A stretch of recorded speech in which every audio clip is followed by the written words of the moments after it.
নমস্কাৰ বন্ধুসকল, home ৰেমিডাইজ in Assamese নামৰ ইউটিউব চেনেলত স্বাগতম জনাইছোঁ। আহক আজি আমি আলোচনা কৰোঁ কঁঠালৰ গুটিৰ কি ধৰণৰ উপকাৰ আছে। বলক তেন্তে ভিডিঅ'টো আমি আৰম্ভ কৰোঁ।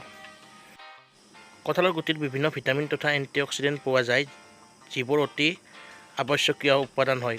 গতিকে আমি কঁঠালৰ গুটি সেৱন কৰিলে আমাৰ শৰীৰৰ ৰোগ প্ৰতিৰোধ ক্ষমতা বৃদ্ধিত সহায় হয়। লগতে ই বিভিন্ন ৰোগৰ বীজাণুৰ সংক্ৰমণ ৰোধ কৰিব পাৰে। কঁঠালৰ গুটিত কেলছিয়াম আৰু মেগনেছিয়াম থাকে, যাৰ বাবে ই হাড়ৰ গঠন মজবুত কৰে তথা মাংসপেশী সবল কৰিব পাৰে। কঁঠালৰ গুটি খালে অস্টিঅ'প'ৰ'চিছ হোৱাটো বাধা দিয়ে। লগতে কঁঠালৰ গুটি এক পুষ্টিকৰ খাদ্য, যিয়ে আমাৰ শৰীৰৰ বিভিন্ন উপকাৰ সাধন কৰে।